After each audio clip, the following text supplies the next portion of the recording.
যারা group D পরীক্ষার জন্য প্রিপারেশন নিচ্ছ, তোমরা অবশ্যই প্রিভিয়াসের 20 বছরের জিকে জিএস সলভ করো।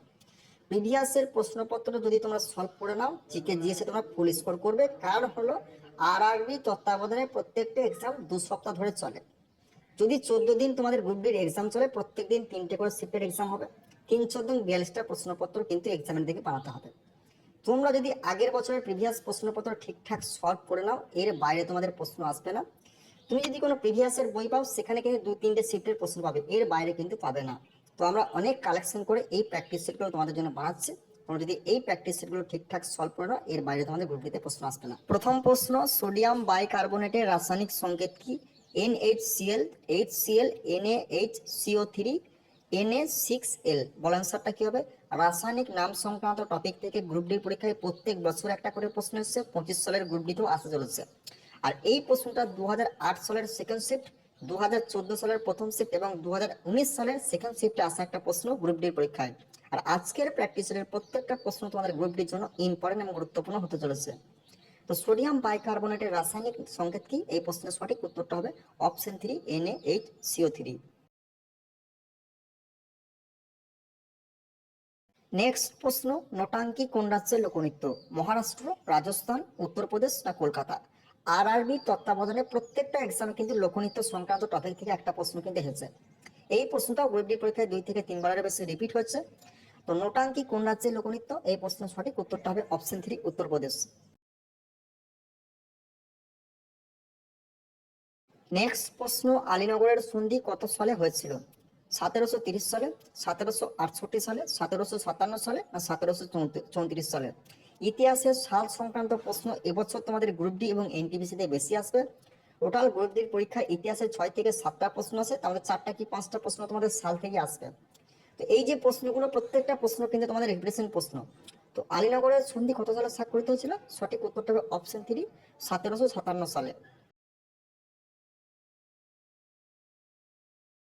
নেক্সট প্রশ্ন, গ্রহ নক্ষত্র টপিক থেকে তোমাদের একটা করে প্রশ্ন প্রত্যেক বছর গ্রুপ ডি, এনটিপিসি এবং আরপিএফ কনস্টেবল এসেছে।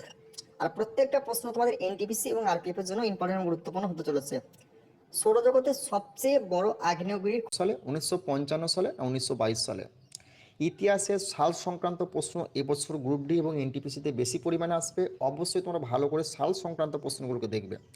তো মন্টেগু চেমসফোর্ড ভারতে এসেছিল অপশন 2, 1919 সালে।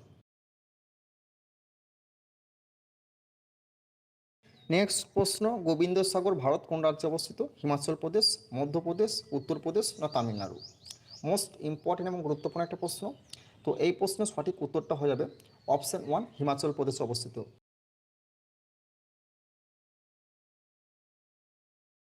নেক্সট প্রশ্ন, কোন নদী বদ্বীপ গঠন করে না? গঙ্গা, তাপ্তি, মহানদী না নর্মদা? নদ নদী সংক্রান্ত টপিক থেকে একটা করে প্রশ্ন আসবে, বাঁধ সংক্রান্ত টপিক থেকে একটা করে প্রশ্ন আসবে গ্রুপ ডি এবং এনটিপিসিতে। ভালো করে তোমরা এই টপিকগুলোকে দেখে যাবে। আর যে প্রশ্নগুলো করাচ্ছি এর বাইরে কিন্তু প্রশ্ন তোমাদের আসার সম্ভাবনা নাই। তো কোন নদী বদ্বীপ গঠন করে না? এই প্রশ্নের সঠিক উত্তরটা হবে অপশন 4, নর্মদা। নেক্সট প্রশ্ন, valley of flowers national park কোন রাজ্যে অবস্থিত? মহারাষ্ট্র, উত্তরাখণ্ড, রাজস্থান না উত্তরপ্রদেশ? ন্যাশনাল পার্ক সংক্রান্ত টপিক থেকে একটা করে প্রশ্ন গ্রুপ ডি পরীক্ষা এবং এনটিপিসিতে প্রত্যেক বছর এসেছে, এবছরও আসবে।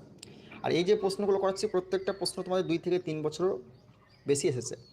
তো এই প্রশ্নের সঠিক উত্তরটা হবে অপশন 2, উত্তরাখণ্ডে অবস্থিত valley of flowers national park. Next প্রশ্ন, ইন্দিরা পয়েন্ট নামকরণ করা হয় কত সালে? 1920 সালে, 1980 সালে, 1985 সালে, 1944 সালে? এই যে সাল সংক্রান্ত প্রশ্নগুলো তোমাদের কিন্তু 3 থেকে 4 বারের বেশি গ্রুপ ডি, এনটিপিসি এবং আরপিএফ কনস্টেবলে রিপিট হয়েছে। অবশ্যই তোমরা এই প্রশ্নগুলোকে ভালো করে দেখে যাবে। তো ইন্দিরা পয়েন্ট নামকরণ করা হয় কত সালে? সঠিক উত্তরটা হবে অপশন 3, 1985 সালে। নেক্সট প্রশ্ন, কোন উপাদানটি রাসায়নিক চিহ্ন ল্যাটিন থেকে নেওয়া হয়েছে? অ্যালুমিনিয়াম, কার্বন, ক্লোরিন না আয়রন? তো এই প্রশ্নের সঠিক উত্তরটা হবে অপশন 4, আয়রন। নেক্সট প্রশ্ন, কোন দেশের উপকূল দীর্ঘতম? কানাডা, অস্ট্রেলিয়া, ইন্দোনেশিয়া না ইংল্যান্ড? সমস্ত কম্পিটিটিভ এক্সামের জন্য প্রশ্নটা কিন্তু ইম্পর্টেন্ট এবং গুরুত্বপূর্ণ হতে চলেছে। তো কোন দেশের উপকূল দীর্ঘতম? সঠিক উত্তরটা হবে অপশন 1, কানাডা।